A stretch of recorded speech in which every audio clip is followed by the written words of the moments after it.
Empezar a grabar. Vamos a ver la segunda parte de petróleo, como les comenté.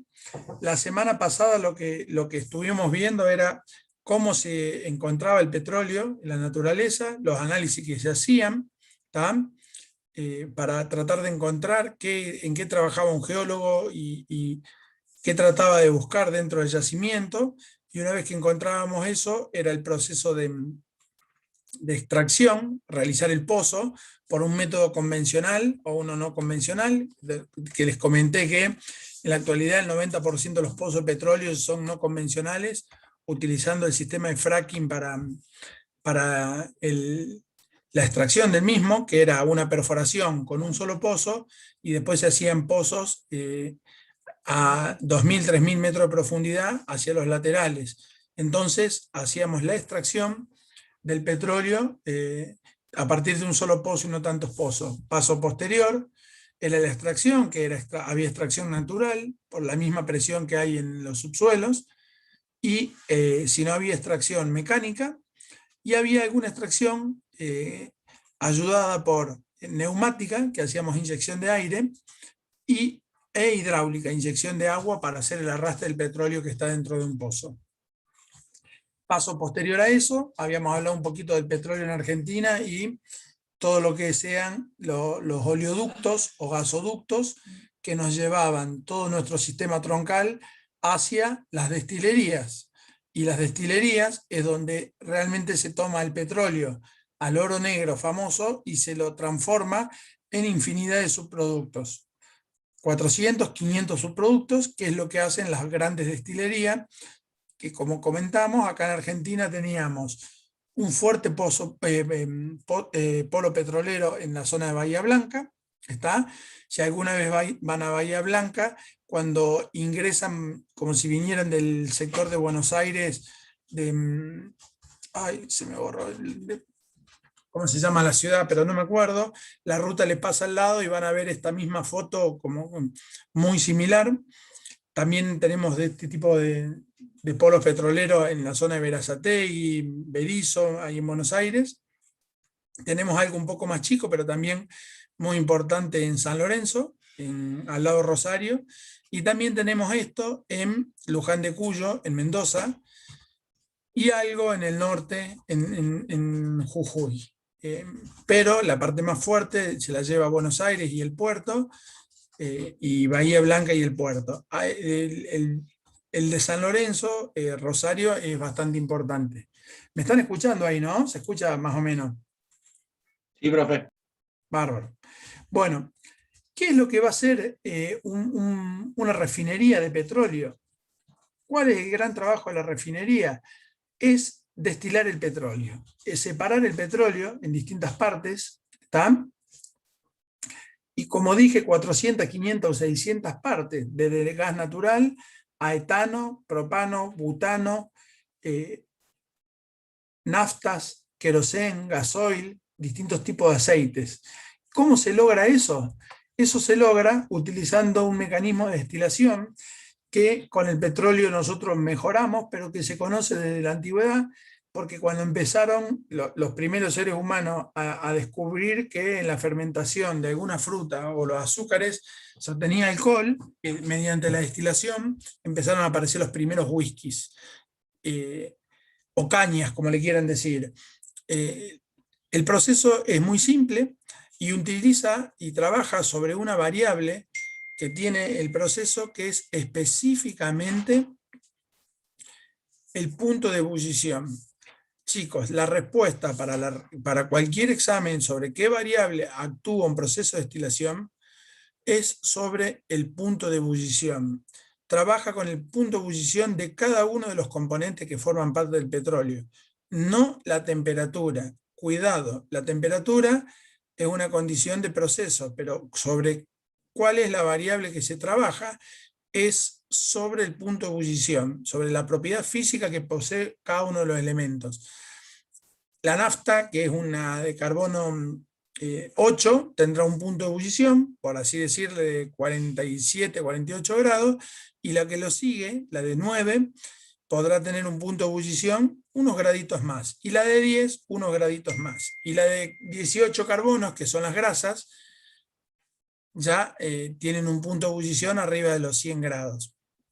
Entonces lo que vamos a utilizar es el punto de ebullición para tratar de separar. En este caso, lo voy a explicar fácilmente mediante una destilación simple, donde lo único que hacemos, tenemos alcohol y agua. ¿A qué temperatura hierve el agua, chicos?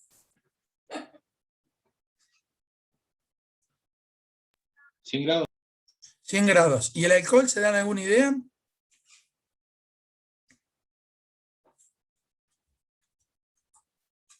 A más. No tiene... ¿Cuánto? No, no sé el número, pero a más. No, el alcohol a 65 grados. A 65 grados el alcohol está hirviendo, el alcohol etílico. No sabía. Entonces lo que hacemos, aprovechando el punto de ebullición del alcohol, lo que hacemos, ahí claramente tenemos un matraz, un termómetro y abajo un calentador. ¿Tá? Un calentador con una malla, es una malla de amianto, a ver si... Esta malla de amianto que hace acá es distribuir el calor uniformemente en todo el sector, y donde hay una mezcla de agua y alcohol, calentamos a 65, 66 grados, el alcohol se va a evaporar y el agua se va a separar. Este proceso, lo que va a hacer el alcohol cuando llegue ahí, se va a meter por este sistema, va a seguir como está en estado gaseoso, y como tiene agua en contracorriente, lo que va a hacer el agua, le vamos a agregar agua fría a 5 o 6 grados el agua, el alcohol va a proceder a condensarse, y en esa condensación va a caer y va a ser recogido en el Erlenmeyer. El caso más famoso, el alambique, es los primeros procesos donde nosotros obteníamos whiskies o distintas cañas, que básicamente sobre lo que trabaja es una fermentación de azúcares, ¿tá? Esos azúcares fermentan, obtienen alcohol y agua, y en un matraz o en un alambique se produce el calentamiento y tiene el mismo sistema. ¿Está? Por un lado van a obtener agua con desechos de alcohol, porque no se elimina el 100%, y por el otro lado vamos a obtener alcohol. Y el alcohol también arrastra trazas de agua también, pero lisa y llanamente, donde ahí dice el Erlenmeyer, es donde nosotros obtendríamos un whisky con buena calidad, ¿está? O buena cantidad de alcohol.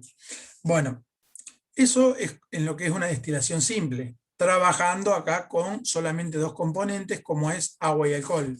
Pero vamos al caso de una destilación fraccionada. Hablamos de una destilación fraccionada cuando ya tenemos más de dos componentes, ¿tá? Agua, por ejemplo, y distintos alcoholes, o distintos componentes, como puede ser el petróleo, que tiene muchos componentes. Bajo el mismo sistema, ¿tá? Acá tenemos el sistema calentando, el vapor va a escapar por ahí. Acá lo que hacemos, a la diferencia de la anterior, y la anterior era muy simple.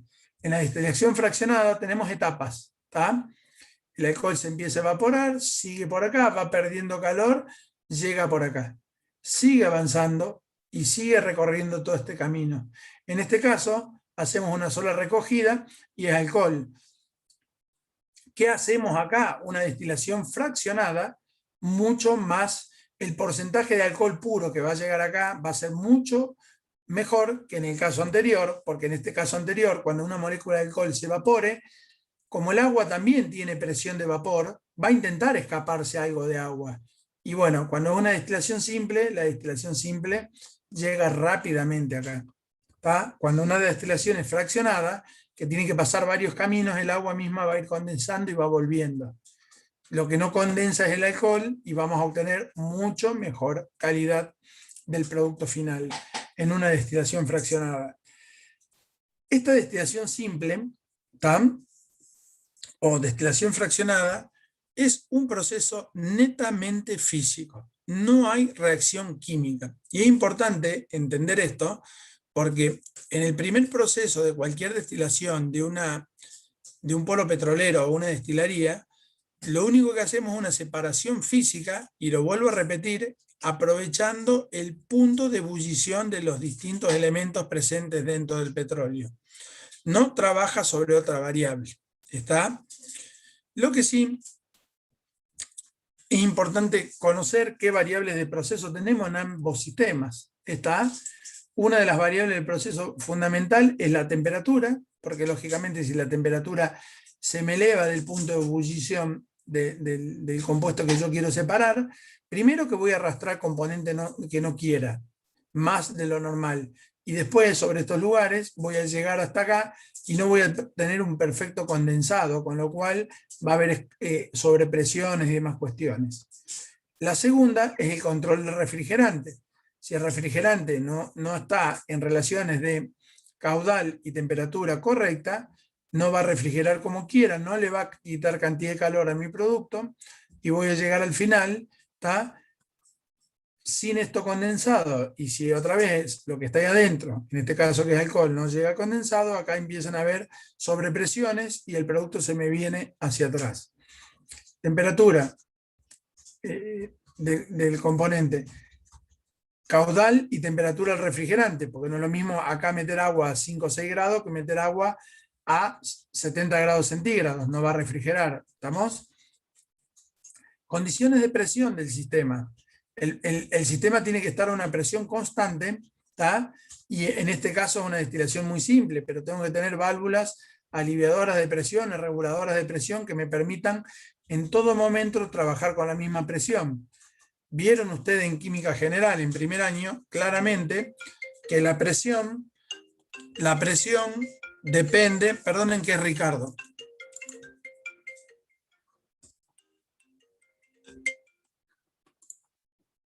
Ricardo, ¿para qué le voy a poner?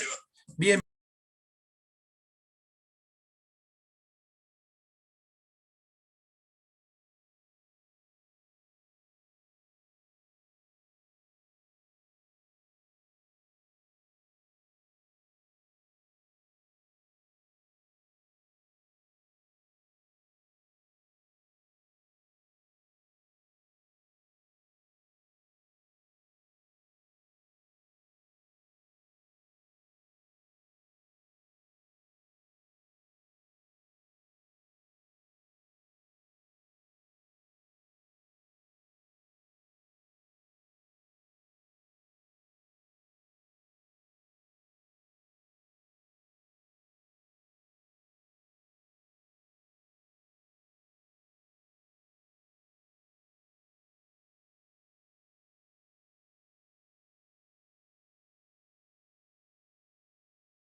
Chicos, ¿me escuchan, chicos? Sí, Hola. profe. Ahí va a entrar Ricardo y les va a sacar Sí, la profe. duda. Sí, les va a sacar la duda a los chicos que tienen, a los grupos que tienen, que no han encontrado el trabajo, demás. Aprovechen a preguntar. Yo creo que ya está dentro, Ricardo. Sí, ¿cómo les va? Hola, Buenas Ricardo. tardes. No quería intrometerme en la clase, pero No pasa nada, adelante. che, de todos los grupos que se han registrado oportunamente, eso fue al comienzo de año, solamente del 4D1 hay 3 grupos de los cuales no he recibido nada. Uno es el grupo que eligió fabricación de bicicletas. Yo no he recibido el correo. Otro es el que iba a contarnos cómo es un test de PCR. No recibí nada. Y hay otro grupo que no se anotó ningún tema, que es el formado por Lazardo, Laguna y Gasparini. Vos estás grabando esto, Darío, ¿no? Darío. Sí, profe, se está grabando ahí.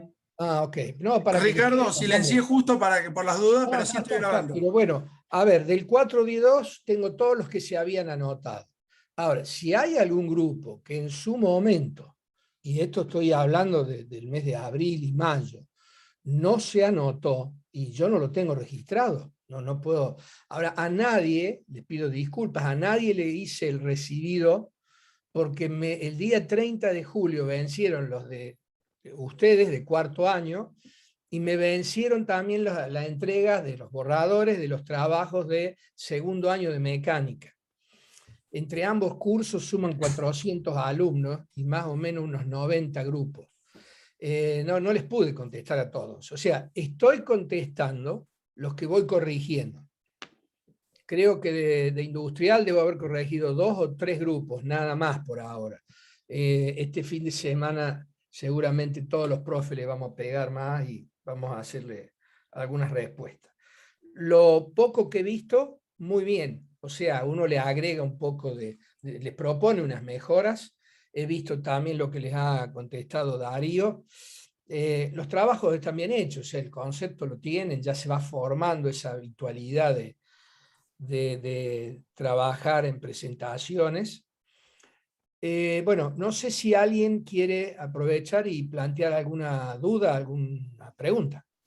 Profe, mi grupo, el de PCR, nosotros le enviamos el 30 de julio el trabajo, un PDF, al mail correspondiente, y luego cuando vimos que en el Drive no aparecía como recibido, le enviamos otro mail la semana pasada que le consultamos al ingeniero Gonela que cómo podíamos hacer que no parecía que no lo había recibido, le enviamos otro mail y tampoco tuvimos respuesta y le enviamos otro mail con capturas de que habíamos enviado todo y no tuvimos respuesta, entonces por eso la preocupación. No, chicos, no, yo los tengo anotados como que no han mandado nada. O sea, están escribiendo mal el nombre, debe ser.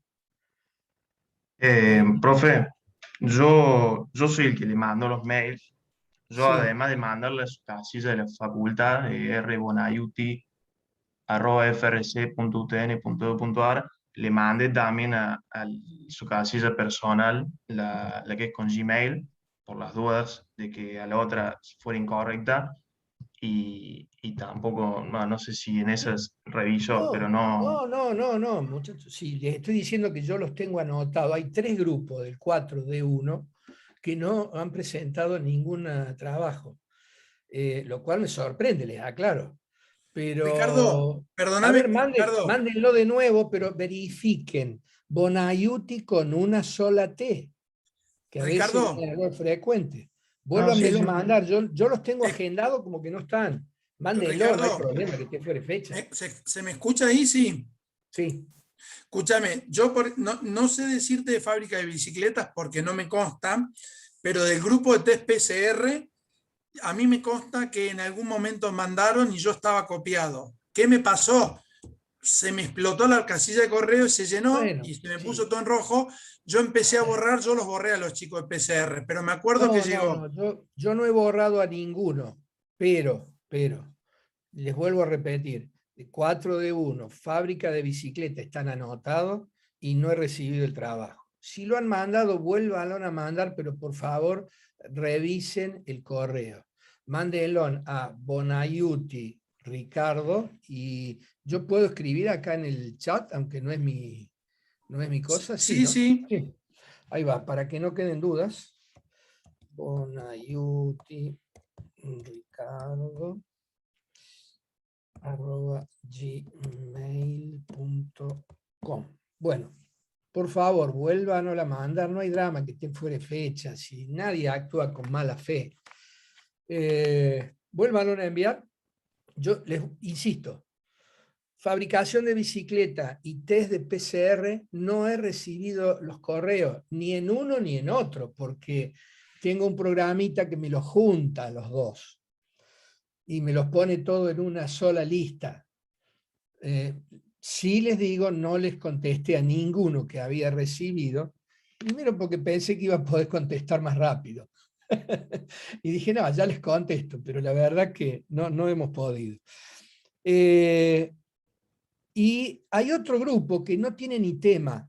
Es un grupo formado por Lazardo, Laguna y Gasparini. Si están presentes, por favor, acusen recibo de esto. Me tienen que mandar el borrador y elegir el tema. No sé qué tema presentarán. Si no, van a quedar afuera. ¿Qué quieren que hagamos? El resto no se preocupe. Si lo han mandado, yo les creo, no tengo duda. Así que mándenlo. Y ahí está, R. Bonaiuti, también lo pusiste vos. Bueno. Sí, profe, era solo la preocupación nada más de que como no teníamos respuesta, era como que no sabíamos qué hacer. No, en el caso particular de estos tres que están en falta para nosotros, si recibo los mails les voy a contestar, quédense tranquilos, así se despreocupan y se dedican a seguirnos en la materia y a prepararse para el parcial cuando llegue el momento. Recién empezamos el semestre. Perfecto, muchas gracias, profe. ¿Alguien más? ¿Alguien más? ¿Alguna duda, chicos? Aprovechen ahora.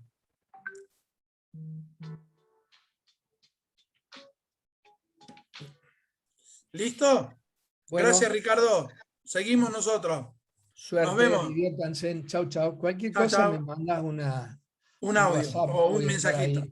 Yo voy a estar en línea. Gracias, Chau, Ricardo. buenas tardes a todos, buen fin de semana.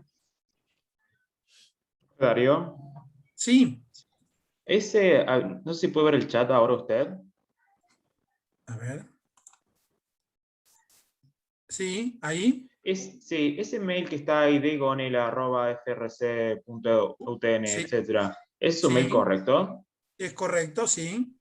Ah, ok. Sí, porque yo soy el de la fabricación de bicicletas, el que mandé el mail, bueno, lo mandé el 30 de, bueno, la fecha que había que enviarlo, y bueno, se lo mandé justamente a esos 3 correos que están ahí, y bueno, al parecer ninguno llegó, o capaz está en spam, no sé, pero bueno. Sí, puede ser. ya- Escúchame, pero para que todos escuchen, chicos. Todos los años nosotros dividimos, porque es una tarea bastante pesada recibir todos los mails y analizar trabajo por trabajo y repartirlo.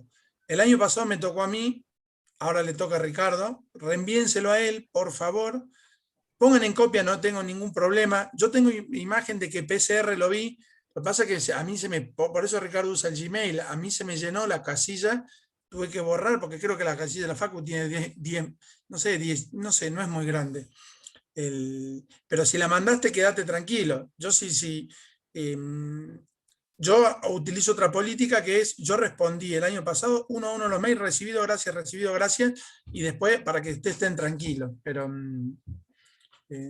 a fin de año, cuando hagan la encuesta, tienen que ponerlo eso, chicos. Mandábamos los mails y no hacíamos acuse de presentación. Entonces uno siempre, el reclamo bien hecho queda sentado. ¿Me explico o no? Sin ánimo de ofender a nadie, digamos, ¿no? Y vuelvan a mandarlo. ¿Estamos? Ok, profe, gracias. Bueno, vamos a continuar con esto.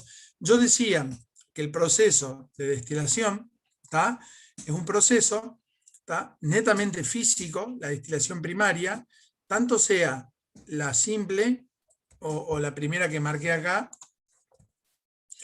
o la fraccionada. La fraccionada es un poquito más elaborada y en realidad es lo que ocurre en una torre de destilación. Esta destilación simple no se utiliza más, solamente en el proceso de obtención de whisky, refinados de alcohol y demás cuestiones. Pero en lo que es hidrocarburos, como las naftas, de donde obtenemos desde gases hasta naftas, pasando por gasol y aceites, utilizamos este tipo de destilación. Procesos físicos. Escuchen, yo recién comenté metano, etano, propano, butano. Cuando di plásticos el cuatrimestre pasado, claramente, ¿de dónde creen que viene el etileno, el polietileno? De acá, del proceso de destilación, cuando obtenemos el segundo elemento en la torre de destilación, que el primero es el metano, el segundo es etano, el etano se transforma posteriormente en etileno y de ahí sale el polietileno. El propano, después en polipropileno, y de ahí sale el polipropileno. ¿Está? Y así cada uno de los suyos, el PVC y demás cuestiones, salen desde acá. Esta es la base, por eso entendemos que para poder reemplazar a toda la cantidad de productos que obtenemos a partir del petróleo por un sistema estándar o distinto a lo que es el petróleo, va a ser difícil en este mercado. Es mucho el dinero que maneja todo este sistema. Entonces, para tratar de resumir, ¿qué hacemos en una plataforma, en un polo petroquímico o en la parte donde hay una refinería? Una destilación primaria, claramente, ¿tá? También conocida como topping. Es un proceso lisa y llanamente físico. ¿Qué sigue después de eso? Nosotros de la destilación vamos a sacar una cantidad de productos impresionantes. Pero son dos productos que difieren entre ellos y ellos entre el punto de ebullición. Vamos a tomar un producto cualquiera de ellos y le vamos a hacer un proceso de craqueo, o conocido como destilación secundaria, donde la gran diferencia entre la destilación primaria y la destilación secundaria es en que en el primero es un proceso físico, claramente, donde lo único que influye acá es la diferencia de punto de ebullición. En cambio abajo, en la destilación secundaria, hay un proceso de craqueo o reacción química. En resumidas cuentas, en dos palabras, la destilación primaria es un proceso físico y la destilación secundaria es un proceso químico, donde abajo hay reacción química. Hay transformación de moléculas de 4 carbono a moléculas de 2 carbono por un lado, de 3 y 1, a una de 4 que era lineal, a seguir una de 4 que sea tipo cruz, ¿tá? Y ahí empiezan a aparecer los vinilos, los etilenos, los polipropilenos, después de la destilación secundaria. Cuando tomamos las moléculas que fueron separadas físicamente y las volvemos a procesar generando distintos tipos de otros procesos. Acá hay una imagen bastante grosera, pero creo que clara de cómo, de qué es lo que pasa en líneas generales en un proceso de destilación. Voy a tratar de explicarla. Se ve la mano ahí, ¿no? Sí, profe. Bueno, en esa mano lo que vemos es, nosotros tomamos, acá va a estar el almacenamiento de la refinería, grandes tanques de millones de litros de petróleo. Son tomados, son calentados, ¿tá? Hasta un punto X, ¿tá? Donde mediante ese calentamiento va a ingresar el sistema. Y en ese ingreso al sistema, como separamos por punto de ebullición, van a empezar a levantarse dentro de la torre del petróleo, según el punto de ebullición, los distintos materiales. Los elementos más pesados, entendemos por más pesado de menor punto de ebullición, van a salir por la parte de abajo de la torre, los elementos intermedios, la parte media, y los elementos de bajo punto de ebullición van a salir por arriba. Los gases, las naftas, que tienen punto de ebullición bajo, salen por arriba. Los querosén, los combustibles un poquito más pesados, gasoil, van a salir en las partes intermedias, y aceites y grasas en las partes bajas. ¿Tá? Lógicamente que esto ya no es una torre de destilación simple, es una torre de destilación multifraccionada, y además de multifraccionada, tiene no solo una salida, sino que varias salidas según, vamos a fraccionar según los distintos puntos de ebullición, ya lo vamos a ver. ¿Tá? Después de esto, cada uno de los procesos, ¿tá?, tienen los procesos secundarios que yo recién nombraba como cracking, donde hay reacciones químicas para llegar a los productos finales. Todo este proceso químico, ¿tá?, no importa, isomerización, reformación, hidrotratamiento, hidrocraqueo, a nosotros no nos vamos a meter en esos detalles. Ya voy a hacer una explicación bastante simple de eso. Con lo cual, hasta ahí va esa parte. Ahora, ¿qué pasa con los gases, chicos? Porque el gas también llega por el gasoducto a una refinería. Seguramente va a otros lugares donde al gas natural, lo único que le vamos a hacer, ¿tá?, le vamos a agregar un compuesto, porque el gas es inodoro e incoloro.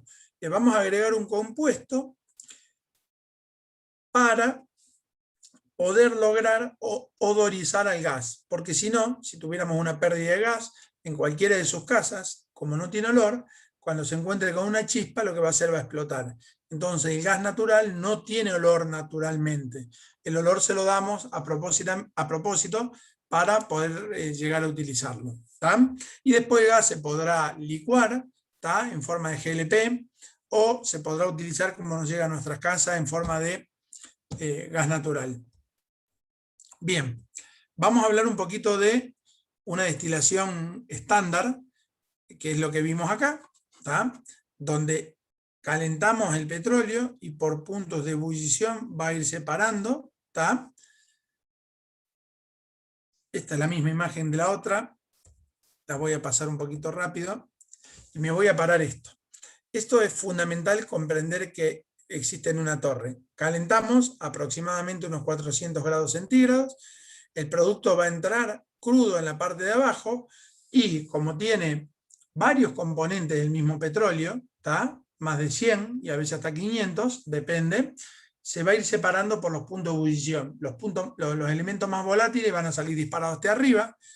Vamos a tratar de seguir el mouse ahí. Sigue, si tenemos gas natural que hierve a menos 30 grados centígrados, ¿tá?, cuando lo logramos separar el petróleo, sale por acá, sale, cada vez que choca con ese honguito pierde calor.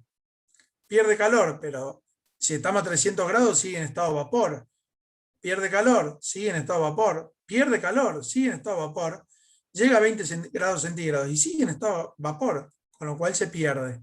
Y por arriba salen el propano y butano, ¿tá?, gases muy conocidos que utilizan, por ejemplo, en las garrafitas o en los encendedores, o en las garrafas que le gustan salir de campamento. Otros gases, como acá, como las naftas, cuando llegan a este punto, pierden calor, y pierden calor por debajo de su punto de fusión. O entonces, ¿qué va a pasar?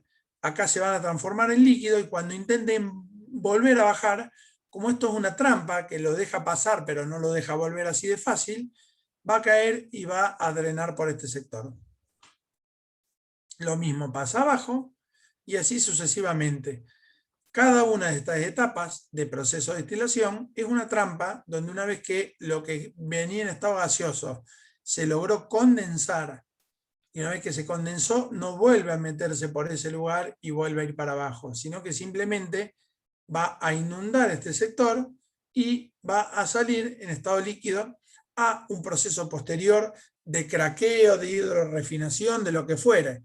Pero lisa y llanamente va a pasar a un proceso de destilación secundaria, donde lo que vamos a hacer es tratar a ese material para refinarlo en algún otro tipo de, qué sé yo, si es un butano, en un isobutano, en un terbutano, en cualquiera de otros componentes para lo que querramos hacer, o refinar un aceite para mejorar propiedades de lubricación, o quizá otro tipo de propiedades que necesitemos en función de lo que querramos vender, digamos.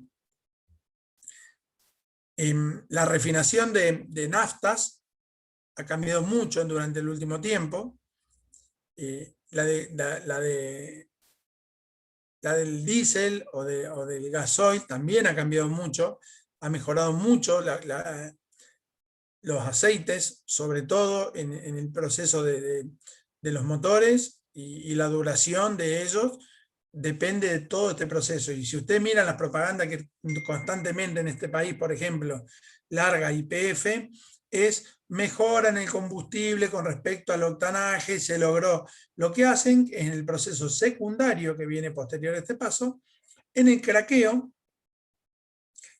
quizás mediante la ayuda de un componente que es fundamental, que ya lo voy a nombrar cuando lleguemos ahí, generan una reacción secundaria que genera un producto que a lo mejor genera que la nafta no sea tan detonante como la actualidad.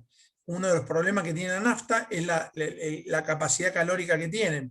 Si uno no le agrega antidetonante, esa nafta cuando explote libera tanto calor que quema el aceite. Y cuando quema el aceite, todo lo que hay adentro de un motor sufre un desgaste bastante prematuro. Entonces lo que se trabajan es conseguir naftas que tengan poder calórico, pero a su vez que oficien como lubricante. Y ahí está en las características de la nafta super, la Infinia y las demás cuestiones. Muy importante en este caso, ¿qué variables vamos a encontrar acá? Está la temperatura para una pregunta que confunde mucho. ¿Por qué se para una torre de destilación? ¿Sobre qué propiedad trabaja una torre de destilación? Lo vuelvo a decir, trabaja sobre el punto de ebullición. ¿Tá? Trabaja sobre el punto de ebullición, que es una característica típica de cada uno de los elementos que están adentro del petróleo.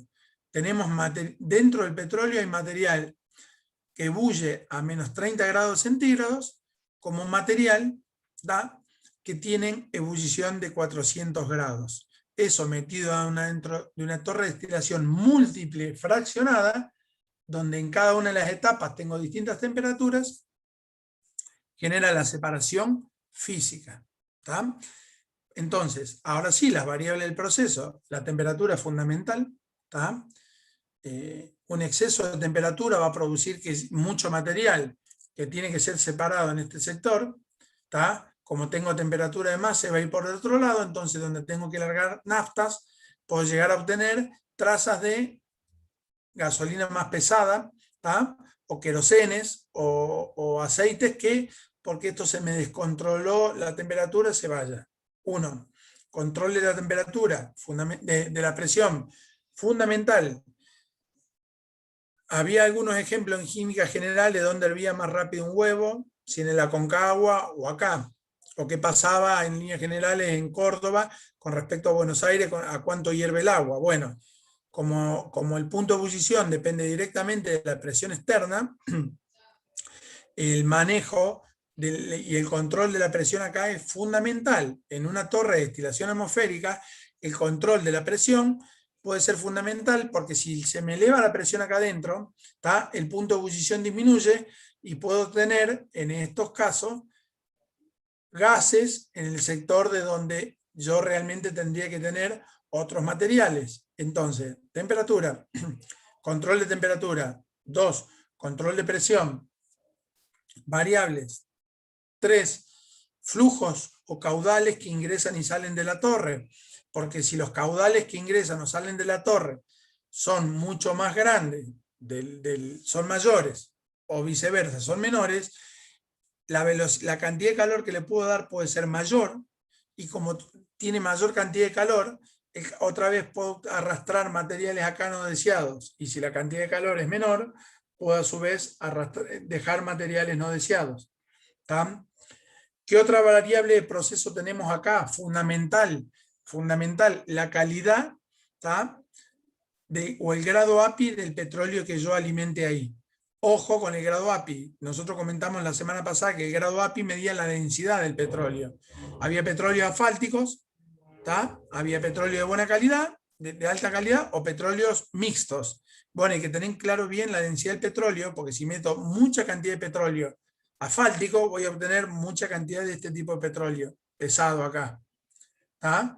Y esta torre quizás puede estar diseñada para un proceso completo, un mixto, ¿tá? Donde voy a trabajar a diferentes temperaturas. Entonces es fundamental entender y conocer el petróleo que viene acá para el diseño de cada una de estas torres. ¿Están? Bien. ¿Qué más de esto? ¿Dudas hasta acá, chicos?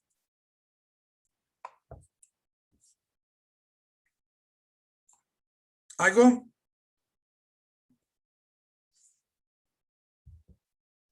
Profe, Sí. perdón, una pregunta, es más de curiosidad. En el tema de destilación secundaria, usted dijo que ahí se le agregaban las características al producto, digamos, a través de la modificación de las moléculas.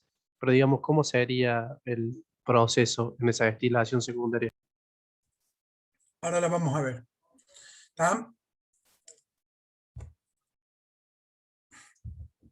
Ahora lo vamos a ver. Ya viene con el proceso. En líneas generales son reacciones químicas llevadas a cabo mediante un proceso de cracking. Todavía no llega a eso, pero el cracking es crack es romper la molécula, y en esa ruptura de la molécula, como quedan dos enlaces abiertos, cuando se encuentren con otra molécula rota, con la ayuda de un catalizador que hace la reacción específica y selectiva, se genera el compuesto deseado por vos. Lógicamente hay que tener catalizadores especiales, pero vamos a seguir un poquito para hacerlo un poquito más claro a esto. No sé si meterle acá. No, esto no. No. Sí, esto es importante. Existen algunos compuestos que son difíciles de separar porque tienen puntos de ebullición muy cercanos. Cuando hay puntos de ebullición muy cercanos entre sí, por ejemplo, podemos tener compuestos con 65 grados, 67 y 70, es muy difícil manejar las variables de proceso y el diseño de una torre que pueda separar estos tres materiales tan cercanos.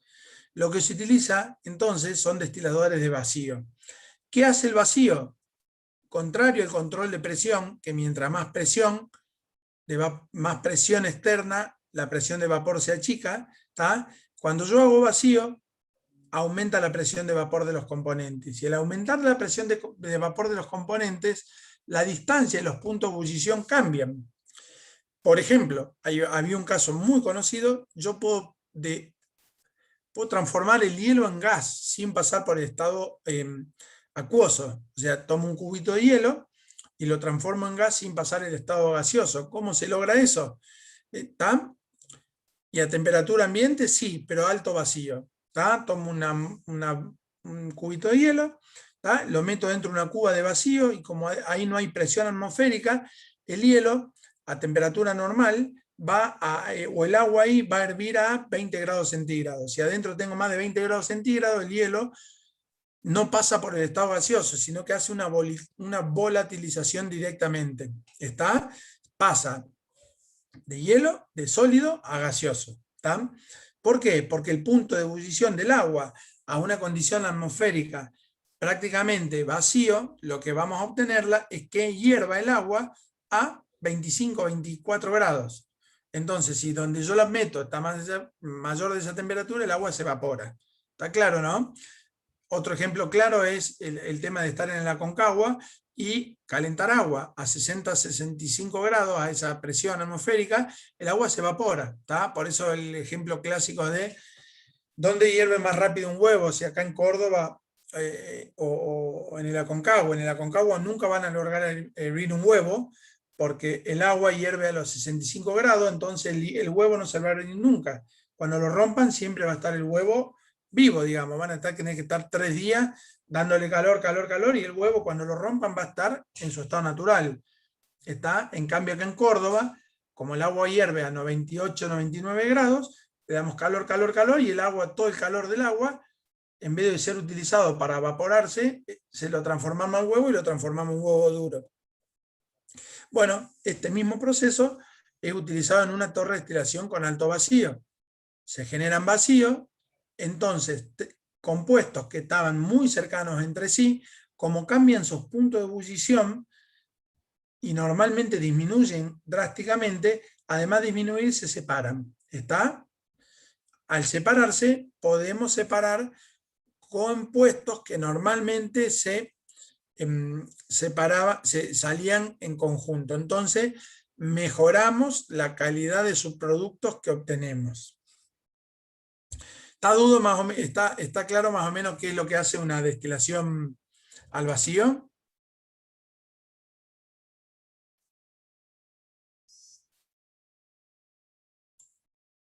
Sí, ¿no? profe. Bueno, ¿está? Fíjense lo que dice acá, las unidades están diseñadas para destilar fracciones pesadas de crudo sin una descomposición térmica. ¿Es correcto eso? ¿Por qué? Porque la parte de abajo de los petróleos pesados, ¿está?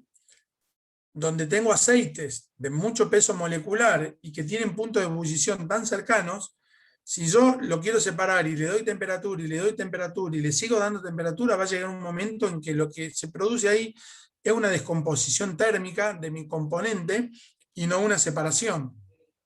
Y empiezan a aparecer reacciones no deseadas. ¿Estamos?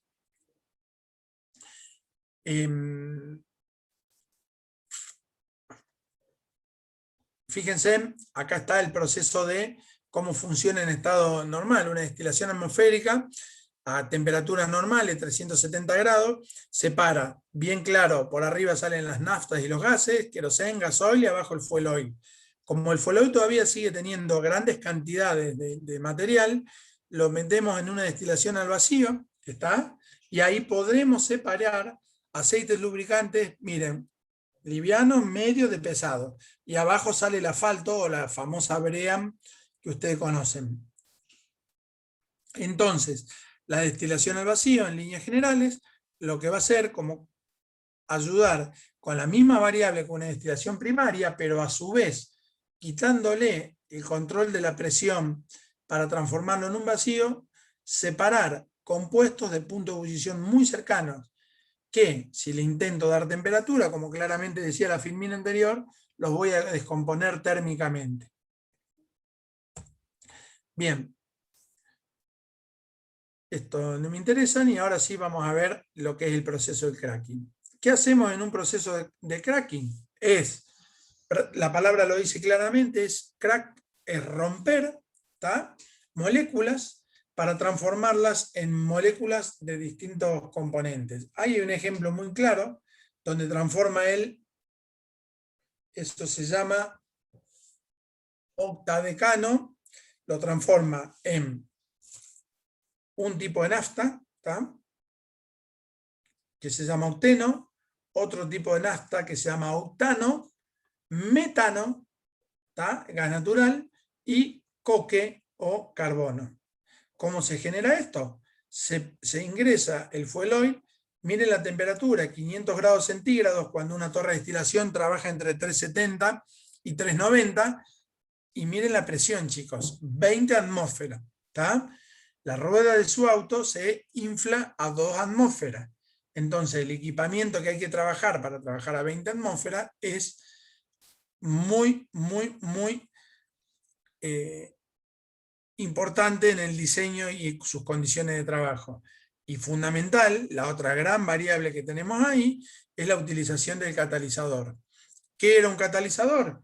Era claramente un compuesto que bajaba la energía de activación de una reacción química, en el caso de catalizadores positivos, para facilitar reacciones. ¿Tá? Y en el caso de los catalizadores negativos, que no es en estos casos, lo que hacían aumentaban la energía de activación para, por ejemplo, lo que hace un conservante en un alimento, para impedir una reacción química que se va a generar a corto tiempo. Entonces, si fuera un alimento, que en este caso no lo es, un catalizador negativo lo que hace es desacelerar la descomposición del alimento. Acá lo que vamos a buscar es acelerar la reacción química para generar los distintos componentes que van a salir de una reacción. ¿Qué variables vamos a tener acá en este proceso? La temperatura fundamental, el control de la presión otra vez, porque las reacciones estas se dan a altas atmósferas de presión, y el catalizador. ¿Cuál es la función de un catalizador? Es bajar la energía de activación, eso está claro. Pero a su vez, los catalizadores le dan selectividad a la reacción. Nos va a decir si vamos a querer obtener más octenos o más octanos. ¿Tá? Va a trabajar y va a teledirigir, está mal dicha la palabra teledirigir, pero va a dirigir la reacción química hacia donde nosotros querramos. ¿Tá? Bueno, hay otros procesos de craqueo, ¿tá? Bueno, pero estos son No, olvídense, no vamos a ir con tantos detalles.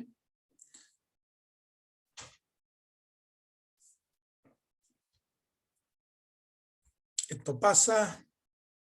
Bien, voy a pasar a otra filmina.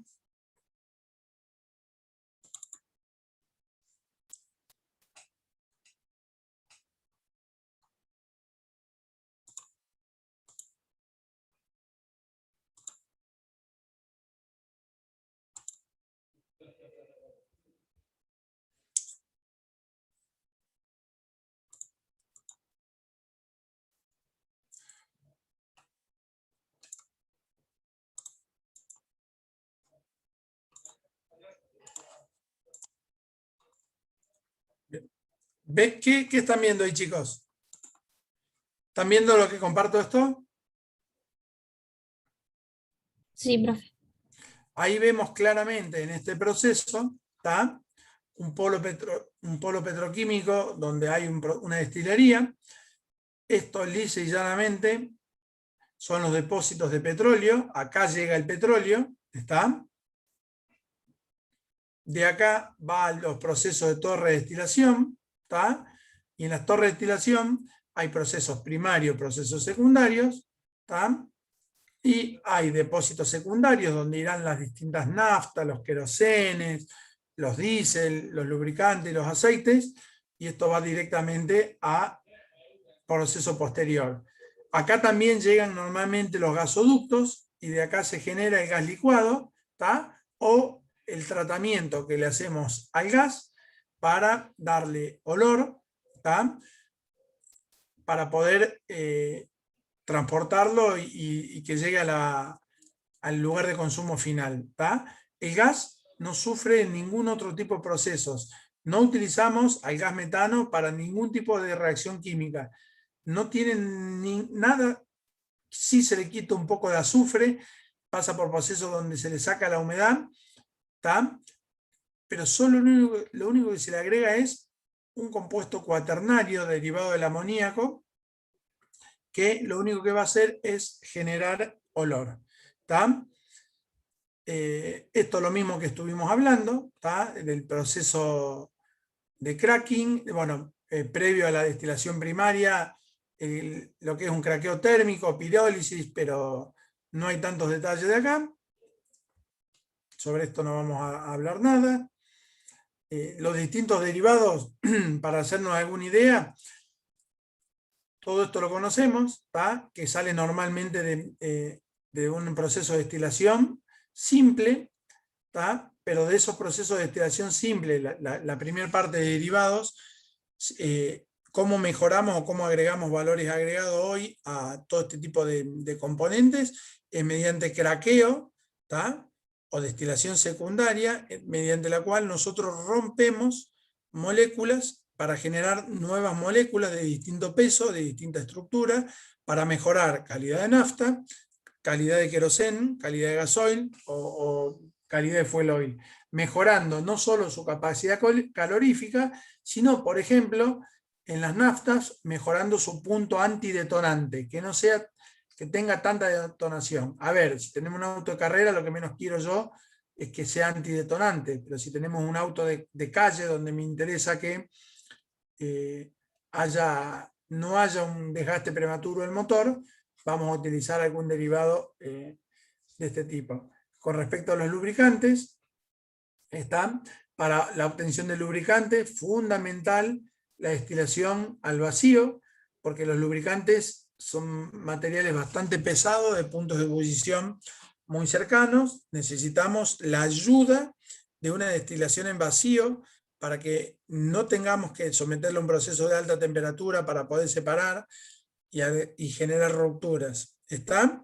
Y así, hacia abajo, obtenemos un montón de otros productos, vaselinas, breas, que salen junto con los asfaltos y demás cuestiones. Y bueno, ni hablar disolventes, insecticidas, varios. Bien. Vamos a hacer un descanso de 5 minutos, chicos, y yo vuelvo en un ratito. 7:10 volvemos y seguimos con esto, ¿les parece? Sí, sí, gracias. 7:10 continuamos. Ahí nos vemos. Si se quieren quedar, yo lo único que voy a apagar el video, dejar de compartir y el audio.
Chicos, vamos a seguir un ratito.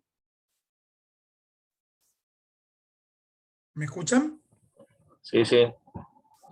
Bien, vamos a hablar un poquito de lo que es refinación del petróleo. Una vez que logramos la extracción, lo metimos dentro de un proceso de destilación primaria, donde obtenemos una primera etapa y después una destilación secundaria o cracking, donde obtenemos distintos productos que vamos a utilizar después. Lisa y llanamente vamos a hablar un poquito de lo que es el hidrotratamiento, que es algo bastante simple, cómo reformamos una nafta o cómo la isomerizamos, para que ustedes tengan alguna idea, y voy a cerrar en lo que es producción de éteres. Procesos posteriores no los tocamos, ni los tenemos acá y los pueden llegar a ver, pero nosotros no vamos a incluir ninguno de ese temario en el tema de ni parciales ni finales. Con lo cual vamos a empezar a explicar lisa y llanamente qué pasa en la etapa de craqueo y en la reformación, o en el reforming, como el término correcto, qué vamos a utilizar nosotros en las distintas unidades antes de empezar a trabajar con distintos procesos como la isomerización o reformar. Vamos a llevar algo que conocemos con el nombre de hidrotratamiento. ¿tá? Simplemente el hidrotratamiento es agregado de hidrógeno, ¿tá? Para tratar de saturar los distintos compuestos que pueden tener enlaces insaturados, ¿tá? O conocidos como enlaces dobles, y a su vez hacer reaccionar el hidrógeno con los distintos compuestos no deseados que hay adentro del petróleo, como el azufre y el nitrógeno, ¿tá? Y algo de oxígeno en trazas, pero también lo que tratamos es de eliminar, entonces, el azufre, que suele estar metido, y el nitrógeno, que están como aminas, y el azufre, que también están como sulfo compuestos, para tratar de que todo ese proceso, en los procesos posteriores, son contaminación para los catalizadores. ¿Qué vamos a hacer entonces en el hidrotratamiento? Tiene entre varias propuestas. Una es eliminar todo lo que sean insaturaciones. ¿Qué es una insaturación? Son lugares donde no existen enlaces simples, como existían en las cadenas de carbono, que ustedes ven en los enlaces de química general, SP3, ni se deben acordar de eso y ni le debe interesar. Y si existen enlaces SP2, entonces deja esa estructura tetraédrica, queda el compuesto insaturado, y necesitamos, fíjense en lo que pasa en esta reacción química, una saturación, ¿tá? De un componente. Lo único que hace este hidrógeno, rompe ese enlace doble y entra un hidrógeno ahí y otro hidrógeno ahí. ¿Lo ven ahí? Ahí está exactamente formado. Es lo mismo, nada más que el hidrógeno, en el hidrotratamiento, a una oleofina, o sea, las oleofinas son aceites insaturados que mediante el agregado de hidrógeno lo transformamos en saturado, para poder trabajarlo después lisa y llanamente. Lo que sí está claro que acá quedó ahí un componente oleofínico, pero a veces el doble enlace está ahí, otras veces está ahí, otras veces está acá, y otras veces puede estar en cualquiera de otros extremos. Entonces la idea es igualar a todas las distintas oleofinas que tenemos. Por ejemplo, como en este caso es una de, miren, una cadena de 1, 2, 3, 4, 5, 6 carbonos. Esto es un hexano. Por ejemplo, transformar este 2 hexano en 2 hexeno, perdón, en este hexano normal. Podríamos tenerlo el doble enlace acá en el primer carbono, y sería un hexeno. Lo vamos a transformar todo en hexano normal, para a partir de ahí las distintas oleofinas transformarlas mediante el hidrotratamiento en un solo compuesto. ¿Qué otra idea tiene también? La otra idea es remover todo el azufre, el nitrógeno y el oxígeno que haya presente en cualquiera de estos componentes mediante el agregado de hidrógeno, para desulfurizar, por ejemplo, o desnitrificar, o eliminar los oxígenos de estos compuestos. Fíjense en que lo que hace ahí el hidrógeno es reaccionar con este azufre, generando ácido sulfídrico, ¿tá? Y partiendo la molécula en dos, dejándolo libre completamente de azufre. Un compuesto que contamina los catalizadores y genera su desgaste prematuro. Lo mismo pasa con el hidrógeno, perdón, con el nitrógeno, y lo mismo pasa con el azufre, con el oxígeno.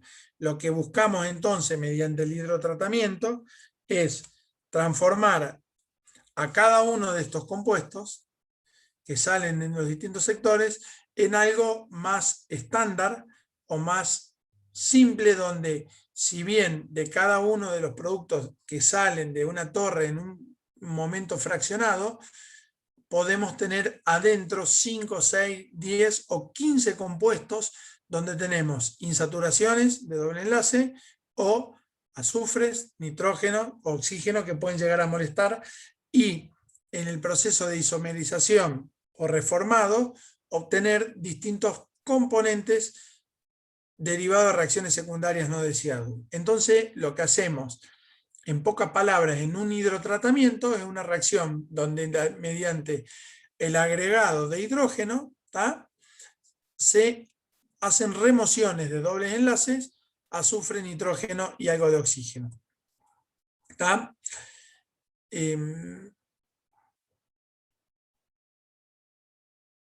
Bien. ¿Qué hacemos posterior a este proceso? Vamos a proceder a una isomerización. ¿Quién sabe lo que es un isómero, chicos? ¿Se dan alguna idea? ¿Alguien tiene alguna idea? O googlea rápido y rápidamente contesta lo que dice internet. ¿Qué es un isómero?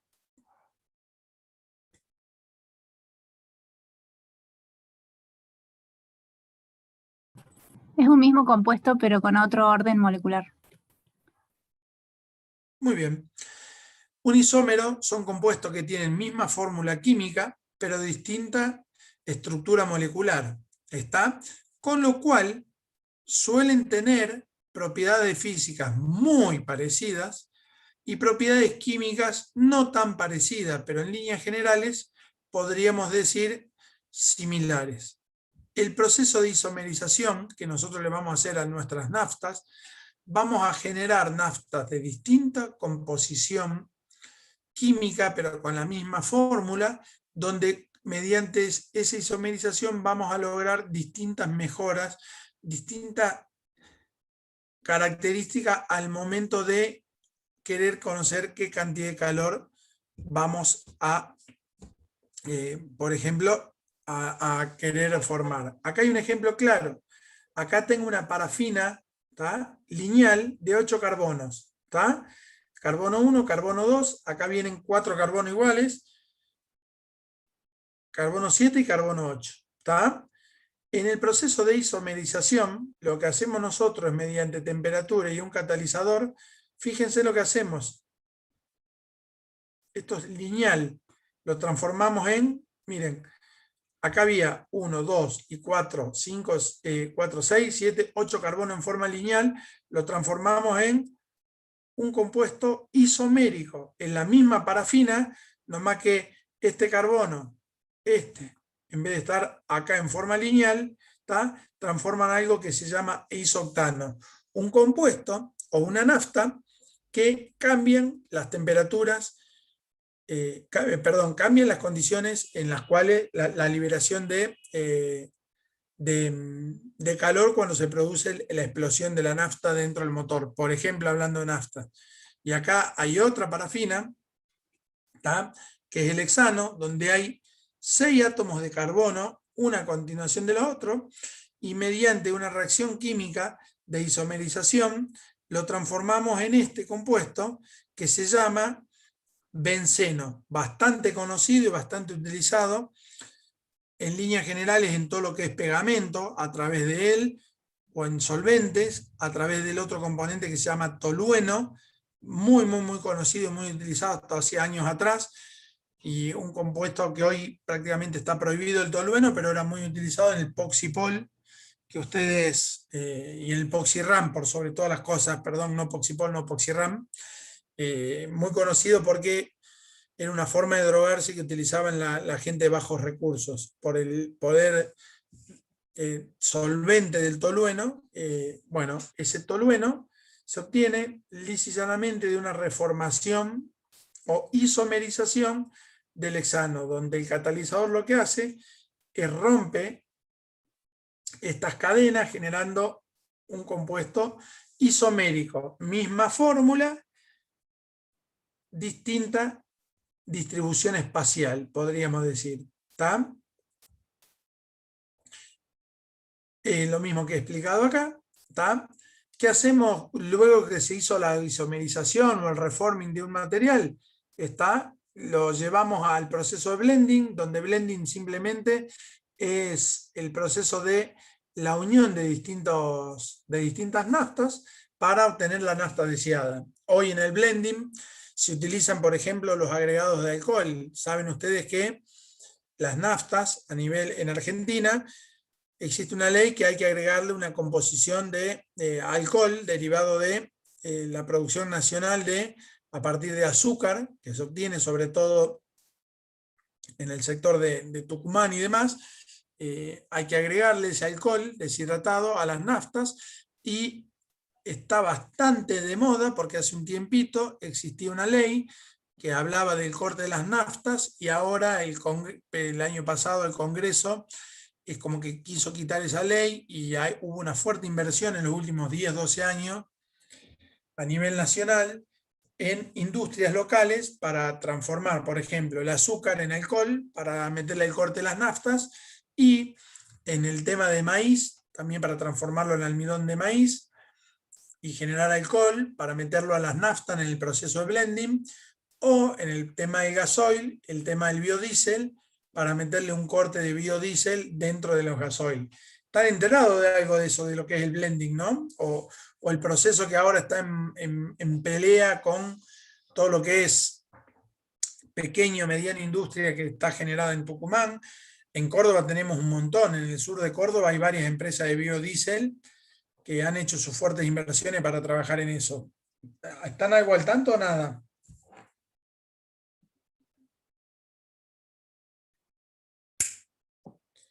¿Chicos?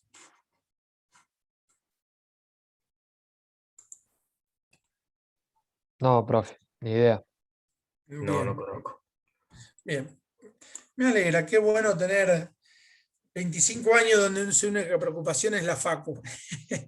Pero bueno, en líneas generales, cuando esto es parte de un poco de macroeconomía o microeconomía a nivel país, está hacia dónde van las inversiones, un poquito en el proceso de búsqueda de agregar valor agregado a las semillas o a distintas producciones primarias que tenemos, como es el azúcar, el maíz o la soja.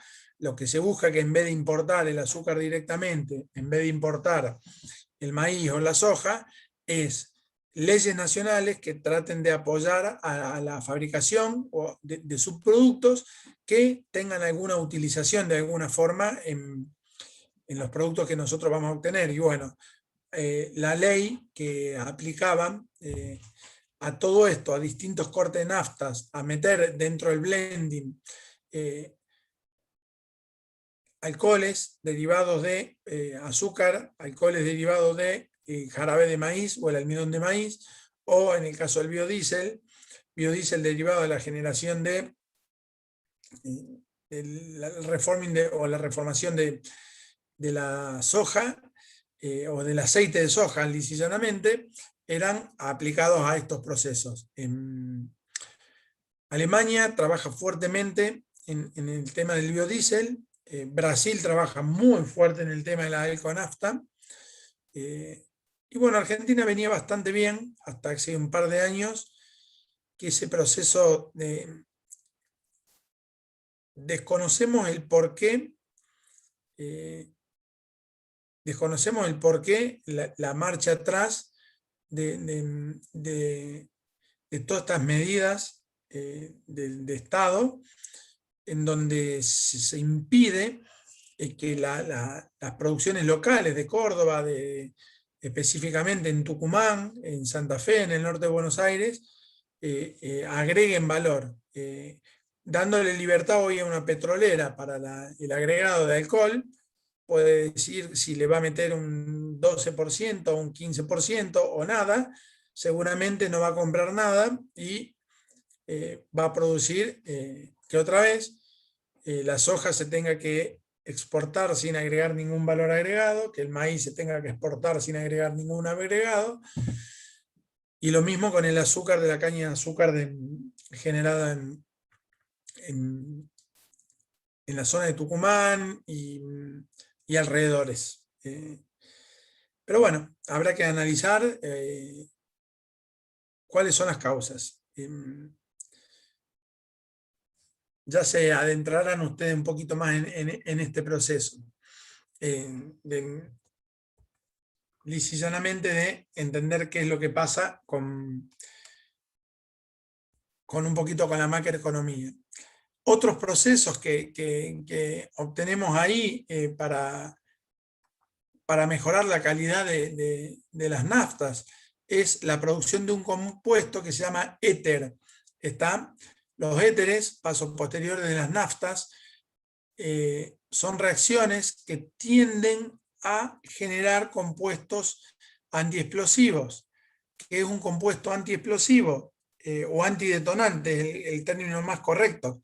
Antiguamente, como volví a decir, los motores de los autos eran degradados por las naftas, precisamente porque las naftas no tenían antiexplosivos. La liberación de calor era tan fuerte que parte era utilizada por el motor para moverse y parte era liberada como calor, y como había exceso de calor, quemaban los aceites y generaban un montón de cuestiones que llevaban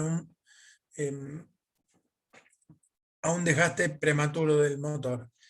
En los años 90, con el conocimiento de los éteres y las distintas reacciones químicas, voy a ir un poquito más atrás. En los años 50, cuando se empezó a conocer todo esto y los desgastes prematuros de los motores duraban 20.000, 30.000 kilómetros y se fundían, se le empezó a agregar plomo a las naftas. ¿Para qué? Porque el plomo lo que hacía era un amortiguador o un antidetonante. Gran parte de la explosión que se generaba dentro de un motor era tomada o amortiguada como el plomo, y el plomo tomaba su temperatura y era eliminado posteriormente por el caño de escape.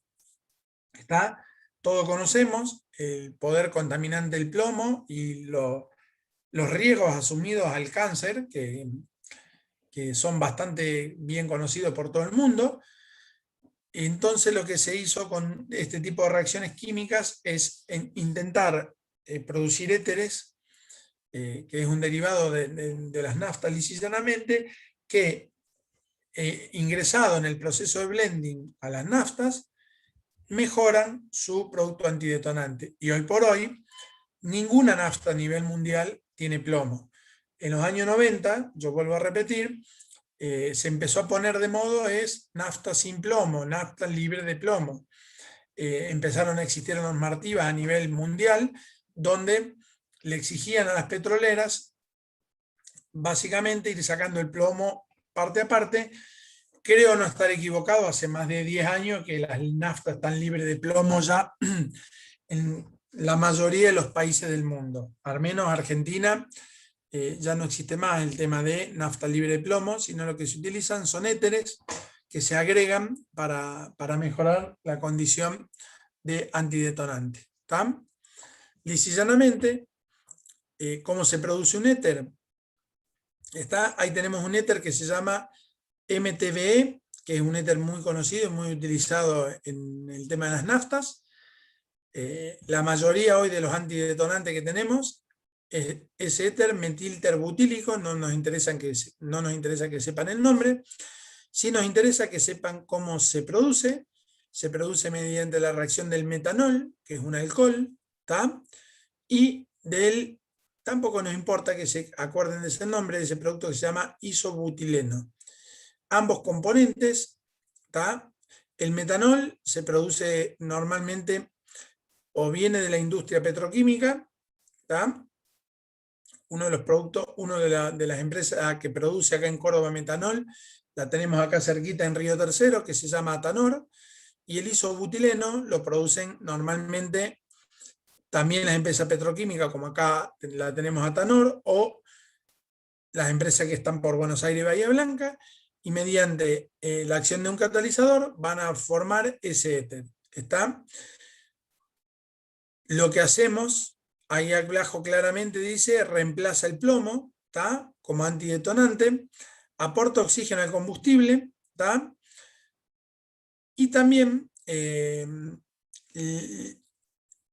elimina la contaminación, bueno, no solo dada por el plomo, sino por algunos que otros componentes que suelen darse de la combustión incompleta por la presencia de componentes de plomo y demás cuestiones. No solo tenemos MTB, existen otros, abajo están indicados, como el TAME, ¿tá? Que es teramil metil éter. Ni nos interesa que sepan el nombre, sí nos interesa que sepan que dentro del proceso de blending, el agregado de productos antidetonantes para la fabricación de naftas es fundamental. Esto es biribiri, no me interesa. Fondo de barril no voy a hablar nada, porque hace años que no tomamos más. Bueno, acá en etapa del gas natural, básicamente lo único que hacemos en la etapa de gas natural es, bueno, pregunta que le encanta hacer a alguno de los profes que no soy yo cuando tomamos exámenes, es si el gas natural se le produce algún tipo de modificación antes de llegar al hogar.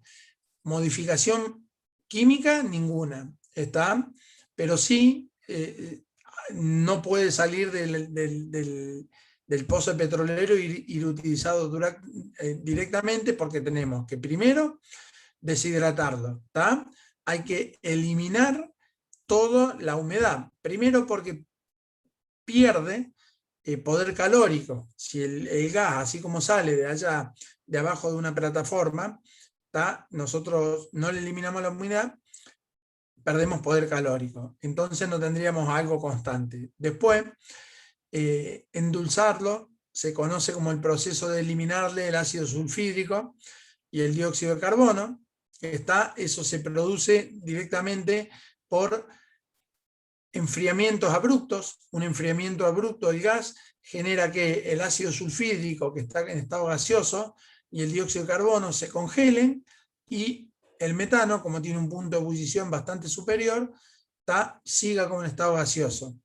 Y posteriormente hay una recuperación o un fraccionamiento, perdón, para tratar de, cuando se produce esta recuperación criogénica, hay parte de material que lo tenemos en estado gaseoso que se recupera en estado líquido y que va a tender a ir junto con la compresión para lo que es el gas licuado. Por eso no es lo mismo el poder calórico que nosotros obtenemos en el gas licuado que en el gas de garrafa de hogar, que en el gas de cocina que hoy tenemos todo acá en Córdoba. El gas licuado tiene menos poder calórico que el gas que llega al hogar. Porque precisamente el gas licuado tiene en sus componentes gases o hidrocarburos de mayor peso molecular o mayor punto de ebullición. Bueno, chicos, me cansé de hablar. Necesito que alguien haga alguna consulta, pregunten lo que quieren. Estoy dispuesto a hablar de lo que necesiten de petróleo. O dudas con respecto a los gases. Acá faltó en esta filmina agregar el ítem que es el agregado de olor para llevarlo a la industria o a su lugar. No está marcado acá. ¿Dudas? Profe. Sí. Yo no terminé de entender bien lo del blending. O sea, sintéticamente, ¿de qué se trata? Bien. Blending es simplemente una mezcla de los distintos naftas que vos tenés, hacé de cuenta que es la preparación del Fernet con coca, donde se pone un poquito de Fernet, un poco de coca, hielo a gusto, ¿está claro? Donde pones distintos naftas reformadas, distintos aditivos para obtener tu nafta que va a llegar a una Infinia, ¿tá?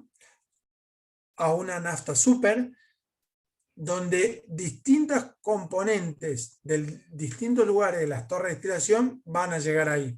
Por eso específicamente yo dije que no sale de la torre de destilación nafta pura. De esa nafta vos lo tenés que agregarle distintos componentes para mejorar la capacidad detonante, ¿está? Mejorar la capacidad antidetonante, ¿está? Quizás hacerle algún proceso que eliminen los azufres o demás cuestiones, pero sería el proceso de mezcla, o mal dicho, la preparación previa a la venta de la nafta. ¿Estamos? Bien, perfecto, profe. Y otra pregunta. Sí. ¿Cuál sería la principal diferencia entre la nafta y el gasoil? Bien. La principal diferencia entre la nafta y el gasoil, primero que son componentes de punto de ebullición totalmente distintos. ¿Tá? Uno ebulle a mucho menos temperatura como la nafta que el gasoil. Y a su vez, además de eso, tienen poderes calóricos totalmente distintos. ¿Por qué? Porque al tener distintos puntos de ebullición, tienen a la reacción con el oxígeno valores, te debes acordar algo de estos, exotérmicos muy diferentes. La nafta, en presencia de oxígeno, prácticamente con poca presión, produce una explosión que libera gran cantidad de calor que por un motor es tomado para transformarlo en trabajo y mover. Un gasoil, bajo las mismas condiciones que acabo de decir recién, una temperatura normal, ¿tá? Una presión normal y la cantidad de gasoil que vos quieras, vos la podés poner bajo las mismas condiciones y nunca va a producir una reacción exotérmica. Hay que llevarlo a presiones mucho más elevadas y a su vez seguramente utilizar algo que accione esa explosión. Pero en líneas generales, ¿quién de alguno de ustedes tiene alguna idea de mecánica, chicos? Alguien que abra el micrófono.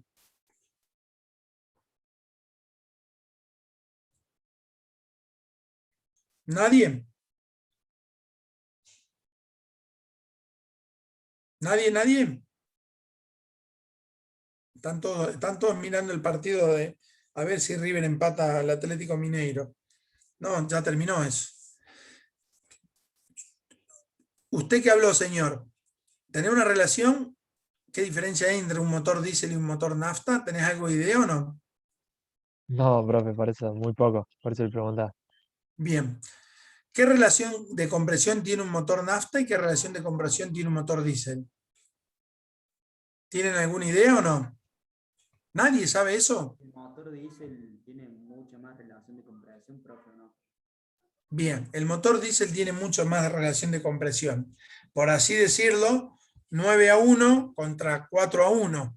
¿Qué quiere decir eso? Que para obtener un mismo poder calórico, el motor diésel tiene que trabajar a mucha mayor presión, si no, no prende. Es más, si ustedes agarran un fósforo y lo ponen arriba del gasoil, va a agarrar fuego. Si se lo tiran, se va a apagar el fósforo. Pero si agarran un fósforo y lo arriman a la nafta, seguramente van a sentir una linda explosión porque tiene bajo punto de ebullición, alta presión de vapor, cosa que el gasoil no tiene. Y si yo agarro 2 frascos y a esos 2 frascos a uno le pongo hasta la mitad de nafta y al otro hasta la mitad de gasoil, y vengo a los 6 meses, el de nafta se evaporó, el de gasoil todavía seguramente gran cantidad va a estar sin evaporarse. Es precisamente la gran diferencia entre la nafta y el gasoil.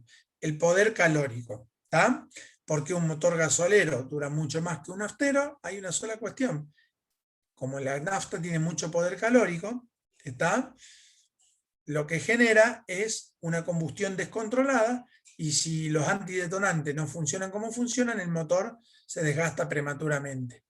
El motor gasolero, si bien trabaja mucho más presión, la combustión no es descontrolada, es de poco poder calórico, y lo que nosotros obtenemos es autos que duran muchos kilómetros. Una camioneta Toyota te hace 1.000.000 de kilómetros sin abrir el motor. No hay auto que dure 1.000.000 de kilómetros. Naftero. ¿Qué ha pasado en los últimos años? Bueno, con la llegada de la electrónica y la mejora de los combustibles, es como que el auto gasolero ha logrado desarrollar potencias similares a los nafteros. ¿Está? Si usted, es muy difícil encontrar en países donde hay mucha cantidad de petróleo, como en Estados Unidos, encontrar autos gasoleros. Eso solo existe en Argentina, digamos, o en distintos países donde la cuestión del petróleo no es tan dominante, pero hasta los camiones son a naftas por la cuestión de lo que buscan es potencia y no le importan consumo y demás cuestiones. Bueno, hoy el avance de un auto gasolero ha sido, y los caballos de fuerza que se logran obtener gracias a la incorporación de electrónica y poder manejar la alimentación por medio de la inyección y los turbos, hacen que hoy un auto gasolero pueda desarrollar tranquilamente la misma cantidad de potencia que un auto naftero, que podríamos decir que el naftero en potencia se quedó en el tiempo, un gasolero no así de tanto. Si vamos a hablar de auto de carrera, no se comparan nafta toda la vida, porque lo que menos nos importa es durabilidad del motor, sino mucha potencia para poder ganar rápidamente una carrera. Y después que se hagan agua los helados. Chicos, ¿más dudas? Profe, por esa misma reacción descontrolada y controlada, digamos que se dice que los autos gasoleros, el gasoil rinde más que la nafta.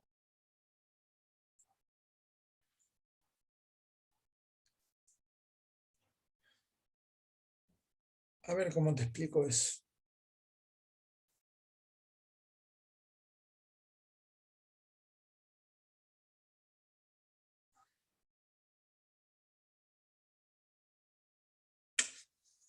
¿Cómo te explico esto? No es que el gasoil rinde más que la nafta. Un auto gasolero, al tener poco poder calórico, gira menos vuelta. Al girar menos vuelta, produce menos vacío y ingresa menos cantidad de combustible, porque hay menos vuelta al motor. Al haber menos vuelta al motor, el rendimiento de un gasolero es mucho mayor que el de un naftero. El naftero, escúchame, el auto a nafta de mi mujer anda 6.000 vueltas si quiero. Si yo en mi camioneta la pongo a 6.000 vueltas, que es nafta, la paso para el otro lado. El rendimiento tiene que ver, de alguna forma, como decís vos, la liberación de calor es tan fuerte en la nafta que se generan muchas revoluciones dentro del motor, cosa que en el diésel no. Un auto anda 4.500, 5.000 vueltas con total normalidad, un diésel anda 2.000, 1.800. Por ahí debe venir el rendimiento, o bien, no es que debe venir, sino que viene. ¿Más dudas, chicos?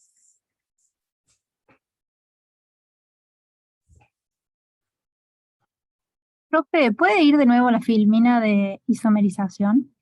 Sí. Ahí. No, en esa, en la anterior. ¿En esta? En la que sigue. No, en la que está el benceno. Ahí está. Acá ¿Por qué abajo. ahí tiene la reacción más hidrógeno? Bien, porque precisamente este tipo de... Hay reacciones químicas en las que, por ejemplo, el hexano no es un isómero, del benceno, porque la diferencia entre el hexano y el benceno son 2 hidrógenos. ¿Está?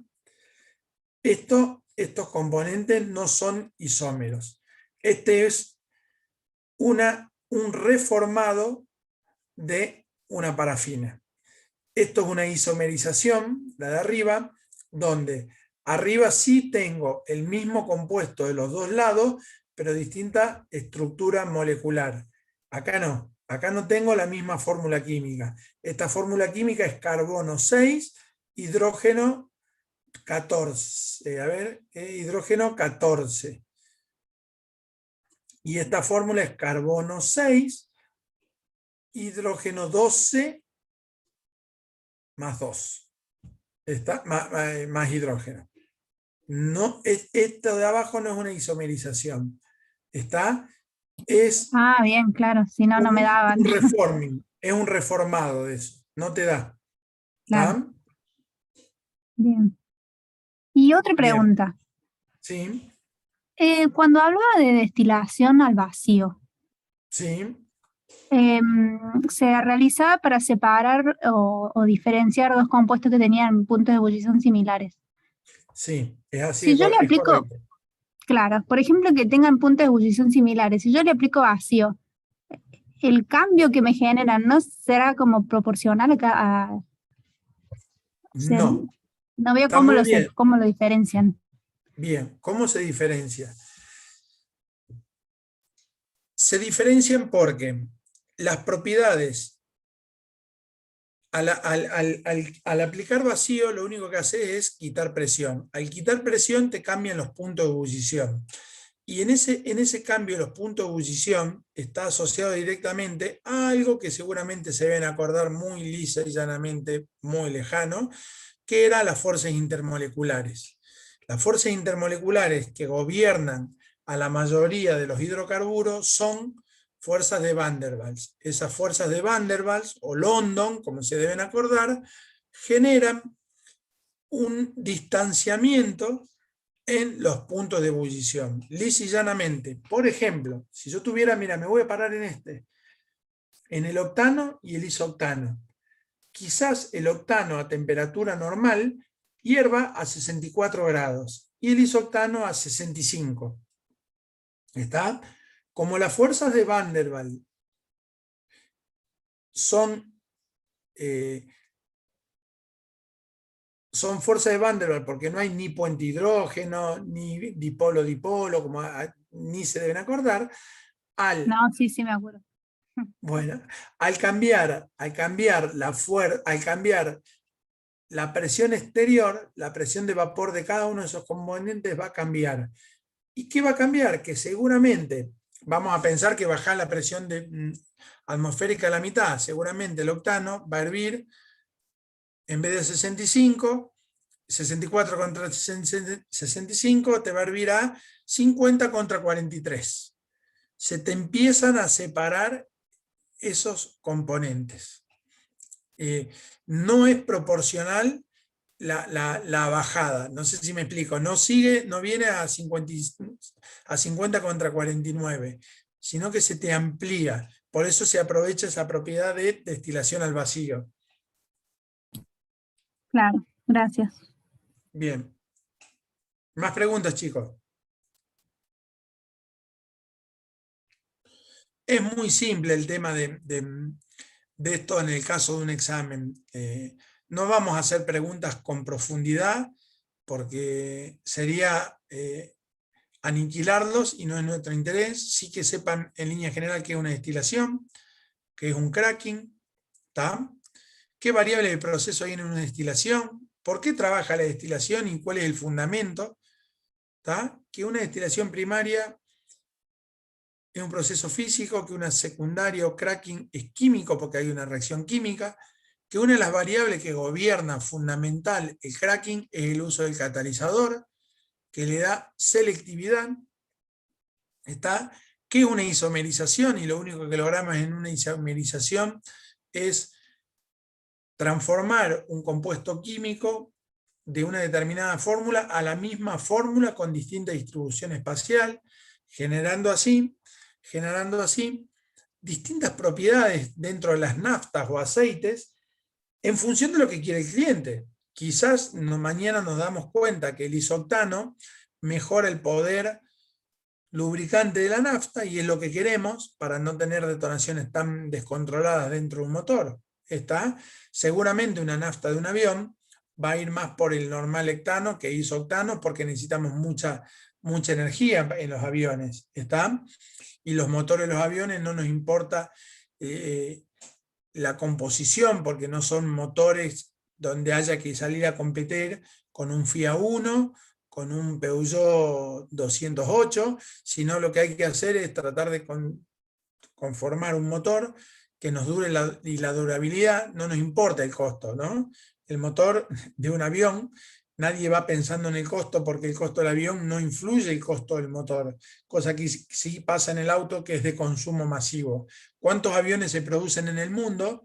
Como cuántos autos se producen en el mundo, en un lugar le apuntamos en el auto al tratar de disminuir costos y poner fundiciones cada vez más baratas o que duren en el tiempo, pero que no me cambien el valor del auto. En cambio, para un motor de un avión no vamos a estar escatimando, porque ahí la seguridad vale más que todo. Y bueno, blending creo que no le vamos a preguntar nada, simplemente qué es, pero es simplemente un proceso de mezclado donde a partir de distintas naftas se hace una mezcla para obtener una nafta común, una nafta super o una nafta infinia, ¿tá? Fíjense que una nafta común o una nafta super, la diferencia cuando ustedes van al surtidor ven que la nafta super es mucho más sucia que la nafta común, porque precisamente se le meten componentes no tan refinados y que tienen arrastre de azufre y arrastre de nitrógeno, y que hacen que esas naftas quemen y liberen más olor y pueden llegar a taponear los inyectores. Por eso se habla bastante de los famosos casos de, ojo, poner infinia, porque una nafta común pueden tener trazas de azufre, amoníaco y demás cuestiones, nitrógeno, que al hacer un mal quemado pueden pasar por un inyector y pueden taparlo, y bueno, el motor en vez de funcionar en 4 cilindros va a funcionar en 3 y todos los problemas. Y bueno, no es más que eso para el proceso de petróleo en la segunda etapa, que ha sido destilación, o básicamente... O sea, profe, perdón. Sí, para dale, decirlo dale. de alguna manera, la Infinia, por ejemplo, es como mucho más limpia, digamos, que la Super. Bien, más claro, echarle agua. La Infinia es una nafta mucho más linda que una nafta super. ¿Está? ¿Por qué? Porque precisamente está el blending de la nafta Infinia, tiene muchos productos mucho más refinados, mucho más puros, y lógicamente tiene un precio diferenciado. ¿Por qué? Porque hay subproductos que no agregan valor, que en vez de ir a la Infinia, ¿a dónde crees que van? A la nafta super. Por eso, y ni les cuento, miren el diésel y el biodiesel, chicos. ¿Está? Ahí se ve mucho la diferencia en ese proceso. Bueno, más dudas, chicos.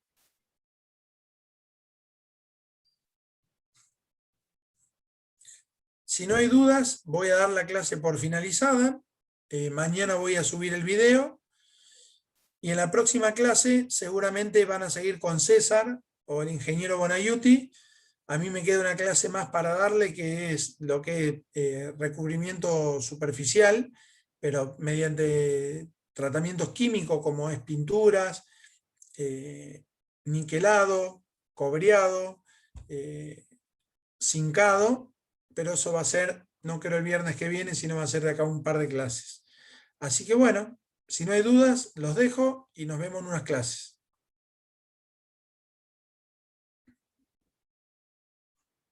Bien, profe, hasta luego. Gracias. Chicos, Gracias, nos profe, que vemos. ande bien. Nos vemos, hasta luego.